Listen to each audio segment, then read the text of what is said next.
The COVID-19 pandemic and the resultant lockdown has pushed industries against the wall. While the restrictions on business operations have seen revenue streams across several sectors drying up, it has also by and large severely dented the demand story in India. Over 60% of India's top 181 corporate leaders we spoke to as part of the CII CNBC18 CEO Centimeter feel that demand will revive only by October. Only about 10% anticipate a demand revival in June.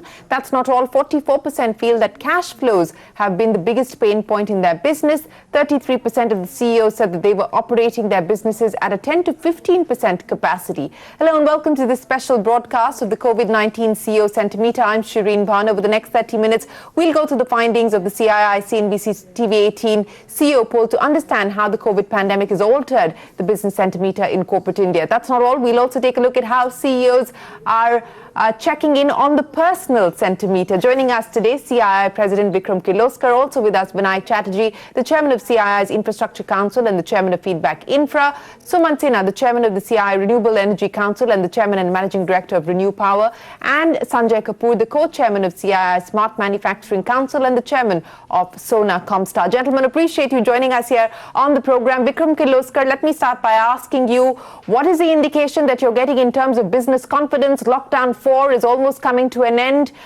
We are now prepared for lockdown 5, except we don't know what shape or form it's going to take. This has emerged as one of the big pain points after cash flow in the CEO centimeter. What's the feedback from the ground?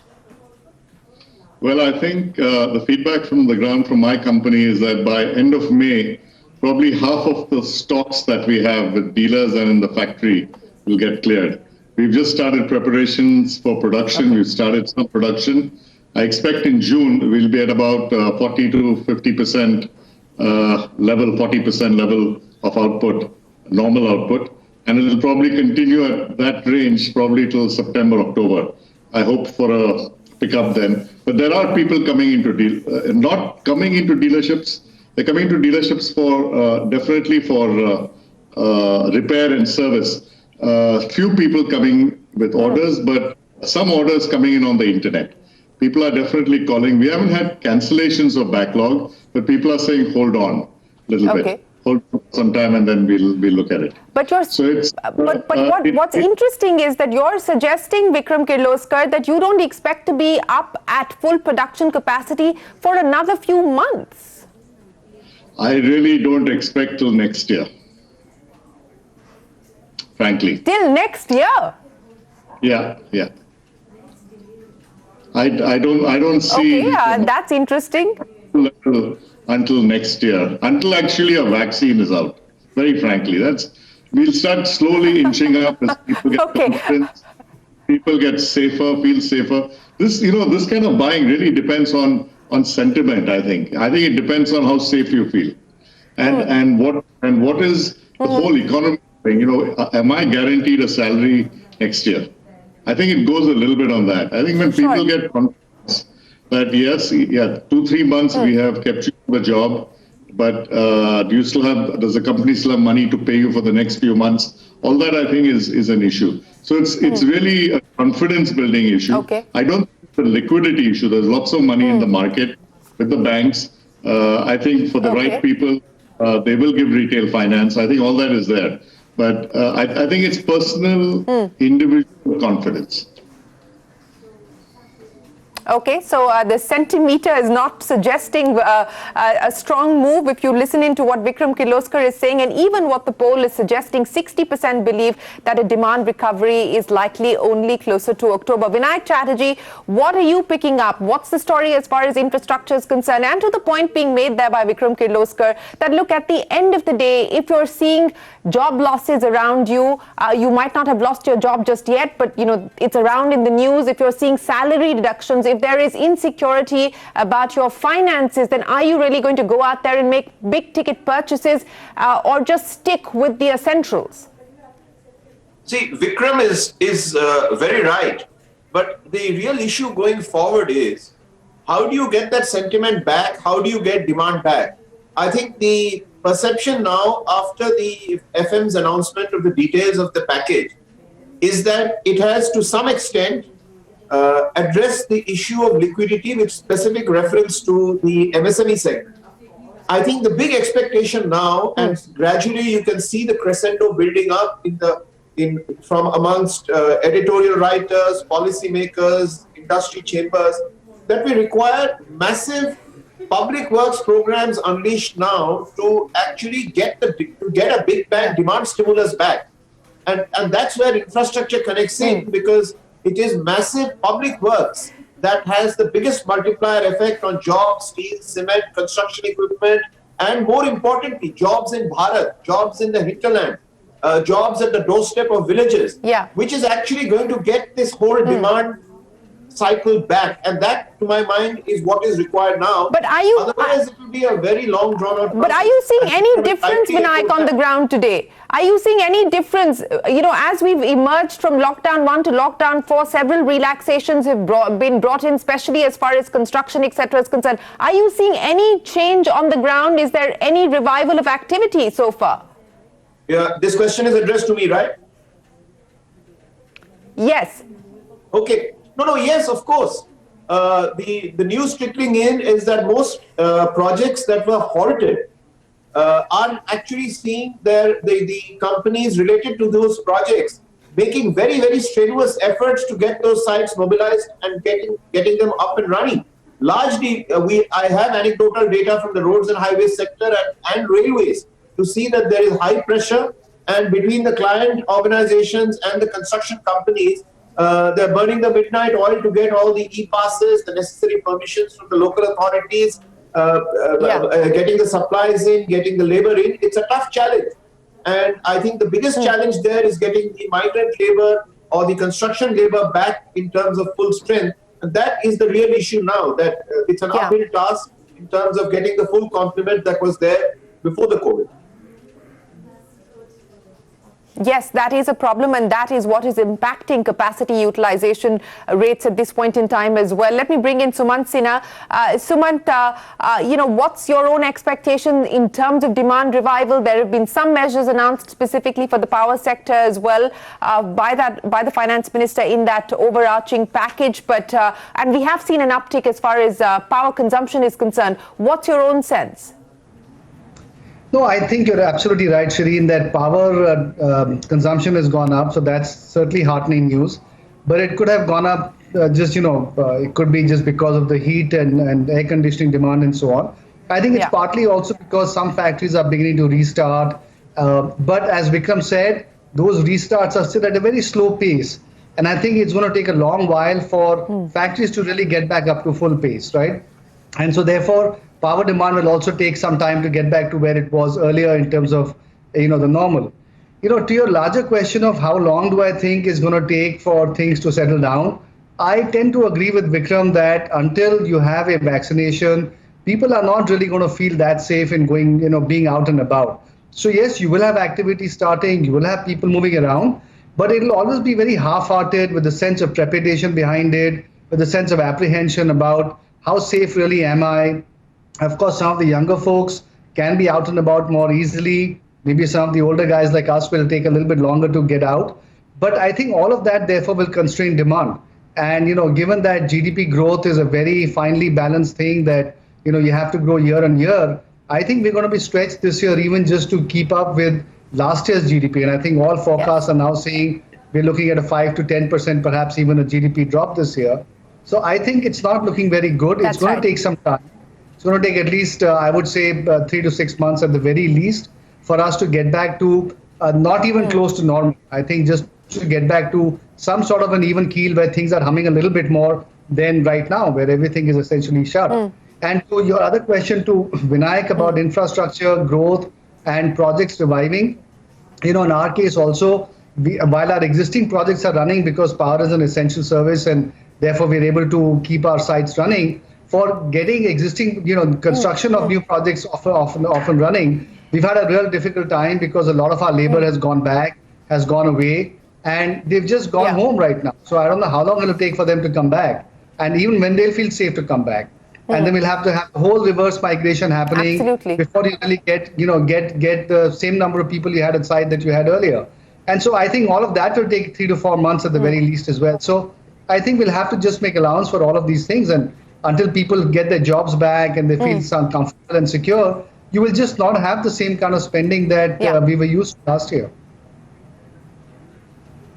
That's right. Sanjay, let me ask you, and I don't know whether you put yourself in the bracket of Sumant Sinha. He called himself an old man on national TV, but just on the recovery path, and there's all kinds of estimations coming in on when we could perhaps see a recovery. The global chairman of EY on my program said that the world is likely to see a sawtooth recovery. The global CEO of McKinsey on my program said that it's likely to resemble a swoosh. What's your own estimation on demand recovery, and specifically with the lockdown restrictions, have you been able to maneuver around the complexity of inter-border movement, migrant labor, e-passes, etc.? How hard is it to just get business up and running?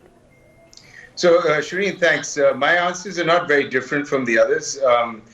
I do believe that domestic recovery is going to take a little longer than we think it is.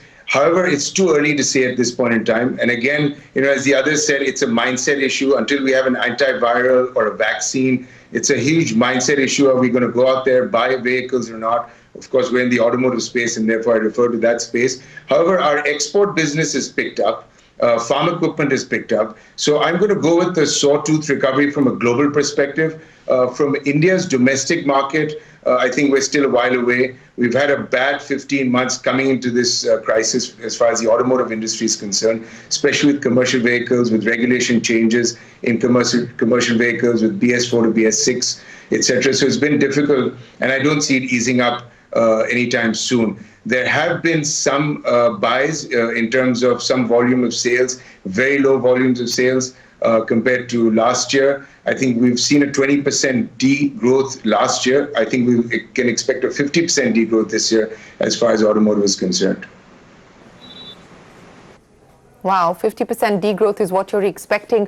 But, Vikram, let me come back to you in terms of this idea of pent-up demand. And as we move towards lockdown 5, the hope is that we will see more easing of restrictions. So like we've opened up aviation, perhaps the next logical step would be to open up hospitality, restaurants, and so on and so forth. Now, your state of Karnataka has just a few minutes ago banned all travel into the state from 5 states like Maharashtra, Gujarat, Tamil Nadu, etc. No road, rail or flight travel has been allowed by Karnataka for a period of 8 to 9 days before a review is going to be taken. So even though we've seen aviation take off, would you, for instance, take a flight anytime soon? Because the poll seems to suggest that most CEOs are wary of that.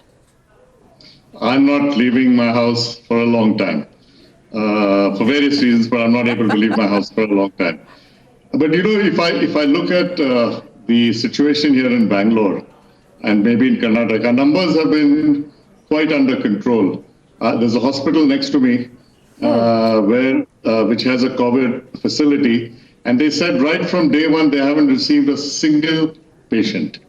It's empty, and I believe only 4-5% of the beds in Bangalore have been used. So they've kept things under tight control. Yes. I think Mr. Yedurappa has done a brilliant job. Especially he's managed to get all the opposition together, and I'm not just praising him for nothing. I think he's really done a brilliant job in keeping things calm and getting us confidence out here. And I think that's why he's looking at the cases in the last few weeks and then doing this. But at the same time, I'm an optimist. I've always been an optimist. I try to plan for the pessimistic view. But I always look out optimistically. And I look around me, I see some construction work started, people trying to finish the buildings. I see a little more traffic every day. I see the shops opening a little more. The golf courses in Bangalore have opened up to various conditions. People are out playing. So if things start normalizing, I think it'll grow a little geometrically. It's not going to be a linear growth. I do believe there'll be a geometric growth, and therefore it's very hard to say when it'll really start going up fast. But there is a pent-up demand. We certainly see that there are people who are interested in buying vehicles. They're just scared right now, about the financial future. But they say, yes, we need a change. Yes. That is the situation. and companies are going to have to maneuver that. I would imagine that all the schemes that will be worked out around EMIs and so on and so forth will have to factor in this financial insecurity, which is a key concern that consumers are dealing with. But Vinayak Chatterjee, if you had the opportunity and now you are allowed to, would you be taking a flight anytime soon? Our poll suggests that 35% will wait for a month, 28% believe that they'll wait for 3 months, 17% say not this year if possible. I am willing to take a flight tomorrow morning if there is a need. I mean, with this full protective gear and all the steps that the airlines and the airports have taken that I've been reading about every day in the morning papers, I actually feel pretty safe in terms of the whole paraphernalia of measures that have been put into, getting passengers to fly. So if there is a meeting where I have to go, I'm happy to hop onto a flight tomorrow. No issue. But overall, do you believe that businesses will now restructure the way that we've been engaging with clients, etc.? Do you believe that the era of flying to client meetings, etc., is at least a thing of the past for the next 6 months to a year? No. I think it's not 6 months or a year. It's a change in the complete lifestyle of businesses. People are going to think 10 times before they book a flight ticket or organize a physical meeting. So the old order of things is not going to come back. People are going to be very, very cautious about taking the decision to fly, and will fly only when it is absolutely necessary. So the old order has changed, and I think this will have significant impact on the hotel and the aviation industry. Yes, a significant impact. Sumant Sinha, do you believe that some of these changes are going to be irreversible, or do you believe that we're making too much to extrapolate what we're seeing today as being irreversible changes? Yes, Shireen, look, as a less younger person, let me answer that question. No, I agree with you that, sometimes when you're in the midst of the deepest night is when you think and you extrapolate from that point on, and you think that everything is going to remain dark forever.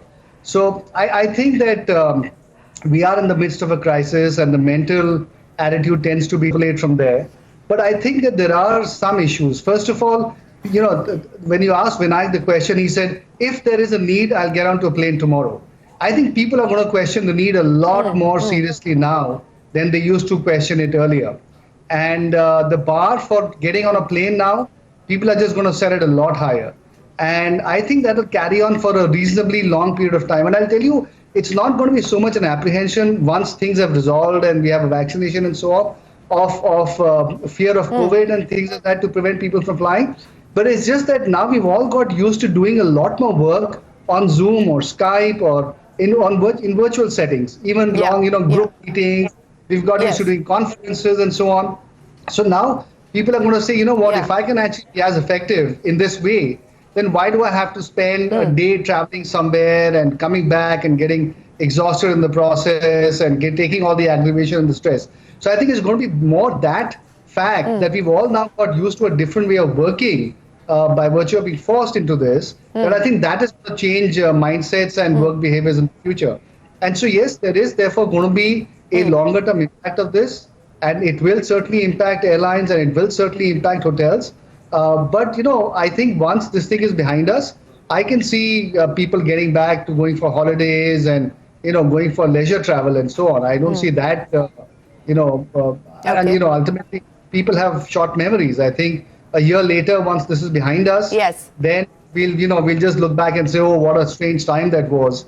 And we'll be back to doing things that you normally used to do earlier. Yeah, Sanjay, let me ask you this, because the restaurant business, the hotel operators, the mall operators are all asking for relaxations. They're all saying, let us open up. But assuming that the government were to provide them with those relaxations as we go into lockdown 5, do you believe that there will be takers? Because if I look at the poll, it doesn't seem to look very good for them, whether it's eating out or being able to go to the movie theater or taking holidays. The poll seems to suggest that at least for 2020, it's going to be a bit of a washout. I'm going to go back to my initial response. It's a mindset issue. I don't think, unfortunately, we know enough about the disease. One day you read someone died overnight, the next day you read someone survived it. So I don't think we know enough. I also, like the others have said, I think we've set into this mode where we've become so comfortable with doing things from home. Zoom calls or webinars or Skype calls like this have made it so easy. I mean, you can look at a factory through a virtual tour. People are doing audits of factories through virtual tours, etc. So I think it's become so much easier. The ease of doing business, sitting at home without the risk factor has increased. And therefore, I think it's going to create a new sort of environment, a new way of working, and some things are going to change permanently. Unfortunately, I don't see, myself going out to take that risk because I don't know enough about it. If it's, forced upon me, like Vinayak said, if we have to do it, we'll do it. However, given an option, I think, we've changed the way we live and work. Change the way we live and work. What about change the way that we deal with philanthropy? And that's an important aspect to talk about as well. Vikram Kirloskar, through this period, we've seen companies, individuals, not just hand over checks to the PM CARES Fund and other NGOs and organizations as well. But do you believe that the manner in which COVID has struck us, that we are going to see companies assess, re-evaluate their CSR plans as well? Well, I think there will be some reassessment, because now I think it's priority of the companies, even say, like in the auto business, Sanjay said, we may be lucky with a 50% business this year compared to last year, 50-60%, which means if I need to have at least a cash break-even at a 50-60% level. And if I want to retain all my employees, it means I have to cut every other expense that I possibly can. It's travel, X, Y, Z, whatever it is. And now you can look at looking after society by giving money. That, of course, is there, and that we'll continue doing, whatever projects we're doing, the villages, the schools, and all that. But it's also equally important and a responsibility to hold on to the employees and pay them. Yes, yes. And just trying to do that itself is a challenge, and it's going to be a challenge for many people. And absolutely. What are you hearing, Vikram Kirloskar, from members of CII? There has been this government directive which has gone to court, and now there is another directive from the government which holds that previous directive of full payment of salaries during the lockdown period null and void. But prospectively, what's your own sense about reduction in wages and job losses? We're starting to see that happen. Do you anticipate much more? See, for a company which has some cash reserve and they require the skill, they'll try their best to hold on. Okay, but if someone runs out of cash, what can he do? If it's a small company or a large company, whatever, and completely runs out of cash, he has no source to finance and no source of business. What will he do? How will he keep the person employed? I think that's a big question mark. So it's important right now to get the economy rolling as fast as possible across the whole country, not just the green areas. I think what they've done on trying to reduce the red zones and make it into very strict containment zones has been a good start. But it's important that across the country we start in a safe manner, get the economy rolling. Unless the cash rolls through, it's hard to hold on to employees as well. And we need, even if you say, I'll reduce the salaries, I'll reduce this, whatever, I'd rather do that than try to say, please go. Because I need the skill. We've developed these people over years. We've developed the skills over years. And losing them is not good for the future either. This is going to last for maybe 12 months. Okay, max, I hope. And after that, we'll be hopefully back to normal. And then we need all these people back. So I think we have to go, we'll have to be prioritized problems on our own employees first before anything else.